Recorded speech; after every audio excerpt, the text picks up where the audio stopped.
করবেন, নির্বাচন দিবেন, বিচার কার্যক্রম শুরু করবেন, আসসালামু আলাইকুম বলে বিদায় নেবেন। আপনাদেরকে এদেশের বছরের পর বছরের জন্য এইভাবে নীতি নির্ধারণী, জাতির ভাগ্য নির্ধারণী সিদ্ধান্ত গ্রহণ করবার অধিকার কে দিয়েছে? আপনারা আপনাদের ঘোষণা অনুযায়ী আছেন আর 6 মাস, 3 বছরের চুক্তি করেন। এদেশের আমাদের মানুষের কাঁধের উপর, জনগণের কাঁধের উপর কোন জগদ্দল পাথর চাপিয়ে দিয়ে যেতে চান? 1 বছর ভালোই কেটেছে, 6টা মাস আসেন, ভালোই চলে যান।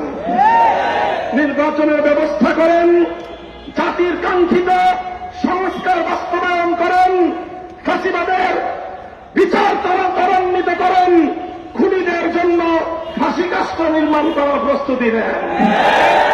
বাংলাদেশের ইসলাম, এদেশের মানুষের ঐতিহ্য, এদেশের মানুষের স্বাধীনতার বিপন্ন করবার যে কোনো পায়তারা রক্ত দিয়ে রুখে দেব, জীবন দিয়ে রুখে দেব।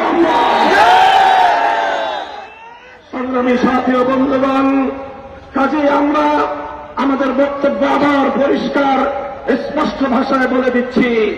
গতকালকে আমাদের অন্তর্বর্তীকালীন সরকারের নীতিগত সিদ্ধান্ত, জাতিসংঘের মানবাধিকার কমিশন সংক্রান্ত সেই সিদ্ধান্তকে হেফাজতে ইসলাম প্রত্যাখ্যান করছে।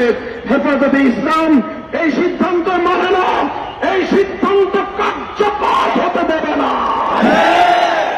জাতিসংঘের ইসলাম বিরোধী, মানবতা বিরোধী পশ্চিমা সমাজ দর্শনের মানবাধিকার বাংলাদেশের মানুষ বিশ্বাস করে না।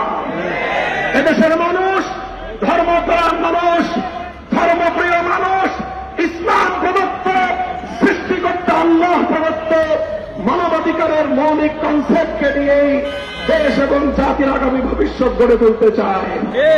আমি জাতির কাছে জানতে চাই, যদি দেশের স্বাধীনতা রক্ষার প্রয়োজনে সমকামিতার মতো অসভ্যতা এবং এই জাতীয় অস্বাধীনতাকে রুখে দেওয়ার জন্য যদি আবার আমাদেরকে যুদ্ধে নামতে হয়, রক্ত দিতে হয়, কারা কারা প্রস্তুত থাকবে?